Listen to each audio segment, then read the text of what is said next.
Hello humans, Gabe here, and in this video I'm going to show you how to store drinking water using old containers that you already have. Now a lot of things, videos and FEMA and everybody out there tells you that you need to store drinking water in case of an emergency. Drinking water can get quite expensive if you're just buying it from the store, and if you have already quality drinking water coming out of your faucet, you might want to allocate your monetary resources in another way. So I did some research and I found that you can in fact use old milk jugs, soda bottles. I have a couple old juice bottles here that I'm going to use for storing water in case of an emergency. However, you can't just pour it from your faucet into the jug and call it a day. You need to first make a sanitizing solution and all that. So I'm going to show you how to do that. Okay, so first thing you want to do is wash your containers with hot soapy water. I've already rinsed them out and let them dry, but I am going to go ahead and use soap here in my containers for good measure.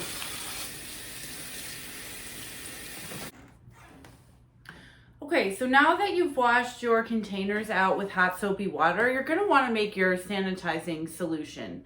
And for that, you are going to use bleach. Make sure you get the disinfecting bleach and not a weird color, say whatever bleach you use for clothes. You want the disinfecting bleach. And I do have, this is going to be like my sanitizing jug because my kid went ahead and was playing with these, so I can't find the lid to it, so I guess it worked out. So what you want to do is take 1 teaspoon, not tablespoon, right? That's tablespoon, teaspoon. I want 1 teaspoon of bleach per 1 gallon of water. So very carefully here, because I don't want to get any on my clothes. I'm going to measure a teaspoon, okay, and pour it in there. Again, very carefully. Put the lid back on. And then I'm going to go ahead and fill up my jug with water. Okay, and I'm just using kind of like a tepid, kind of room temperature water. I don't think it has to be hot, and I don't think it has to be cold either. I think probably medium is the way to go with this. So now that I have my sanitizing solution, again, this is 1 teaspoon of bleach to 1 gallon of water. I'm going to pour it into my containers and let it sit for 2 minutes. So I'm actually going to do these little guys first. I'm going to carefully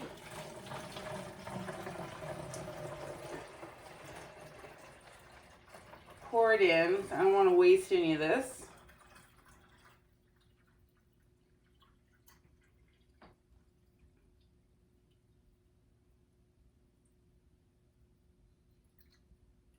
Okay, and I'm just going to set it there, and I'm going to set my timer for 2 minutes. All right, so my 2 minutes is up with these bad boys, so now I'm going to continue on. I'm going just to pour this disinfecting solution into my gallon jug here.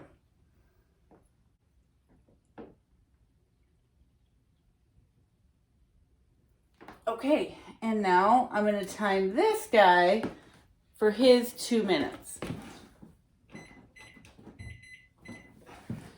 In the meantime, I want to rinse out my containers that I just sanitized with potable water. Potable means safe to drink.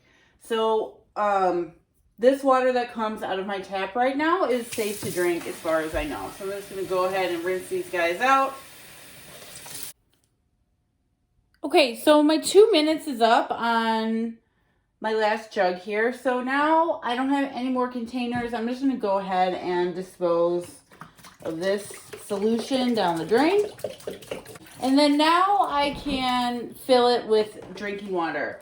I can use the drinking water straight from the tap. However, I prefer filtered water. So I'm actually going to filter all of my water with this before I pour it into my sanitized jugs. Now, this is going to take me quite a while as I dump the water and then refilter more. I'm not going to make you sit all through that, but I do have this tester here, and it is a dissolved solids particulate tester, and it actually makes a big difference when the water is filtered. So since this is going to be drinking water, I'm going to filter the water. All right, so once you have filled up your containers with your either filtered water or drinkable tap water, you want to go ahead and label it and put the date on there. It says the website I got this information from, I will link in the description. It's the Penn State University Extension Program. And they use like the FEMA website and everything to build the page that I referenced. And it says it's good for like 6 months. I don't know if water really does go bad, but just as a rule of thumb, in 6 months, if you haven't used it, you might want to go ahead and use it and start the process all over again. So that being said, the rule of thumb for any emergency situation is you want to have 1 gallon of water per person per day. So if I wanted to build like a 3-day supply, I have 5 people in my family, I would need 15 gallons of water. That's a lot of water. I'm just going to slowly do what I can, you know, and just kind of go from there. So I'm just starting to save my milk jugs, and then as soon as I get a whole bunch, I'll go through this process again. In the meantime, if you do have a contaminated water source or you suspect that your water is contaminated, you can decontaminate it and make it into drinking water by boiling it. So what you would do is bring it to a rolling boil for 1 to 3 minutes. Then you would let it cool down, and then you can store it as I showed you before. The other option is to put 1/4 tablespoon, which would be like the smallest tablespoon you have. Let's see. I'm sorry. It's not a tablespoon. It's 1/4 teaspoon. So this is the teaspoon we used for our sanitizing solution.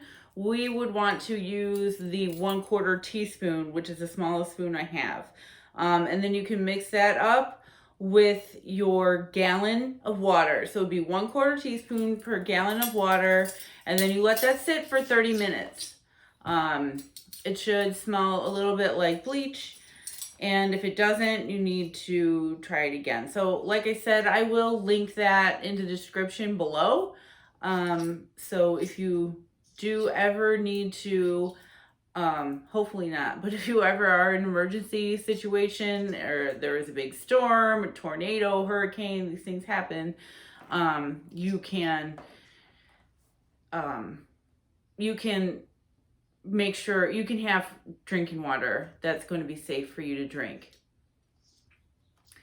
Okay, so that concludes my episode of how to store drinking water and reusing containers so you don't have to buy it from the store. So thank you so much for watching. Please like and subscribe, leave a comment below, let me know what else you'd like to see, or if you're, liking these things. If not, that's okay too. Just be kind, and love yourself and each other, and we'll see you next time. Thank you.